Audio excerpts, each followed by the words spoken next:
साल व्यक्ति जो 60 साल के हो चुके हैं उनके लिए बहुत बड़ी खुशखबरी निकल कर आ चुकी है। सरकार ने बड़ा ऐलान कर दिया है। ये खबर आप लोगों के लिए बहुत ज़रूरी है। अगर आप इस वीडियो को स्किप कर देंगे, वीडियो को छोड़ देखेंगे तो आपको ये वीडियो समझ में नहीं आएगी। तो मेरा यही कहना है कि आप पूरा वीडियो देखें, तभी आपको समझ में आएगा, ठीक है ना। सबसे पहले है कि जमा पर उच्च ब्याज।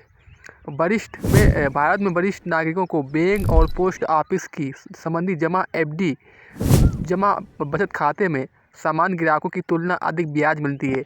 सामान्य एफडी पर जहां आपको 6.5% ब्याज दर है, वहीं वरिष्ठ नागरिकों को 0.25% से लेकर 0.75% तक अतिरिक्त ब्याज मिल सकता है। अब यहाँ से आपको एक बात समझ में आ रही होगी, जैसे कि अन्य कोई भी एफडी जैसे कि 6.5% ब्याज दर है, ठीक है। वहीं अगर वरिष्ठ नागरिक हो तो आपको 0.25% से लेकर 0.75% तक आपको अतिरिक्त ब्याज मिल सकता है। अब ये बात आपको अच्छी तरीके से समझ लेनी है, ठीक है।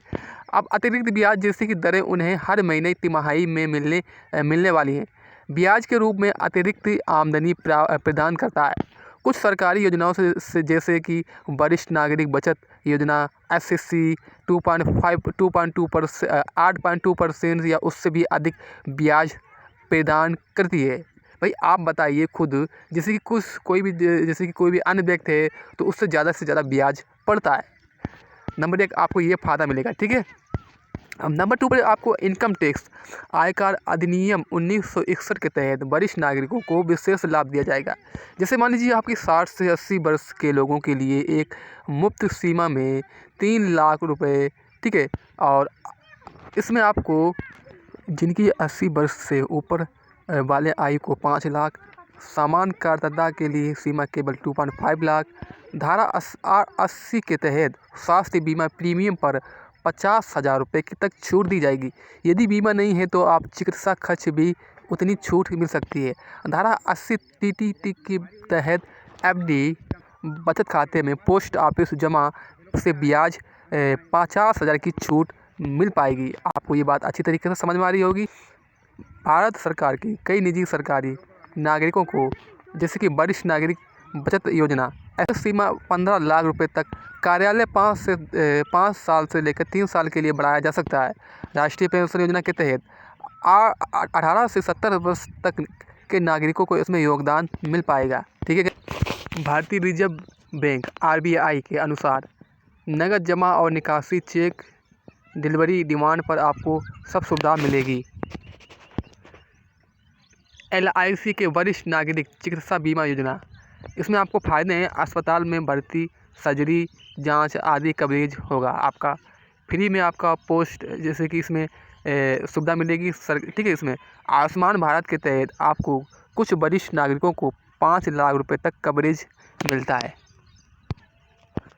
फिर इसके बाद आपके लिए एक बहुत बड़ी खबर, गुड न्यूज़ आ चुकी है।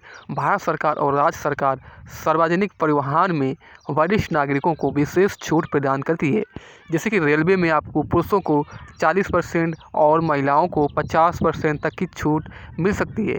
60 वर्ष से ऊपर पात्र, जैसे कि आपकी उम्र 60 वर्ष है तो ही आप इस योजना के लिए पात्र हो सकते हैं, ठीक है गाइस। मान लीजिए आप किसी जैसे कि सफ़र करते हैं रेलवे में तो आपको 40 और 50% तक की छूट मिल सकती है। कई राज्यों में आरटीसी के तहत 50% छूट देने का लाभ किया गया है। यात्री अपना संपत्ति कर में छूट, जैसे मान लीजिए कई नगर निगम में राज्य में वरिष्ठ नागरिकों को दिल्ली अगर बात कर लें दिल्ली की, तो दिल्ली में आपको 30% तक की छूट मिलेगी। वहीं मुंबई की और बेंगलुरु की बात कर लें आपको, उसमें यहाँ पर इसके जैसे कि संपत्ति वरिष्ठ नागरिक के नाम होना चाहिए, ठीक है। और इसमें जैसे कि वार्षिक टैक्स खर्च में कमी होगी, ठीक है। स्टाम्प पेपर शुल्क, जैसे जब वरिष्ठ नागरिक अपने बच्चों को संपत्ति स्थानीय करते हैं तो कई राज्यों में स्टाम्प शुल्क की रियायतें देनी होती हैं। उदाहरण के लिए उत्तर प्रदेश, महाराष्ट्र और दिल्ली जैसे राज्यों में 1% से लेकर 2% तक रियायत मिलती है। केवल पारिवारिक, ठीक है, ये लाभ मिलेगा आपको। तो ये वीडियो आपको कैसे लगी, प्लीज़ इस वीडियो को लाइक करें और इस वीडियो को ज़्यादा से ज़्यादा शेयर करें। Thank you. हम आपको ऐसी वीडियो देते रहेंगे। न्यूज़ हिंदी चैनल को सब्सक्राइब करें।